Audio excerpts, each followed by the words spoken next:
So you can rearrange the items on the case menu of your JBL Tour Pro 3 by simply going to the app. And then in the app, you want to scroll down to smart charging case settings, tap on that. And then under that, you can go to this option called feature shortcuts and tap on that. Now this basically shows you all the items in this case screen. So the same way they're organized here is the same way they're going to be here. Now, to rearrange items, you simply need to just hold and drag items exactly the way you want them.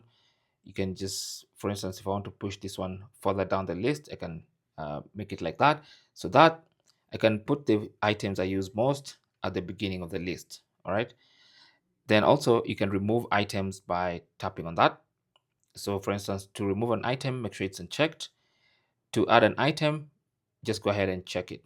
Now, some items cannot be unchecked because those are defaults that cannot be changed, but most of them will be able to add, remove, and also rearrange them.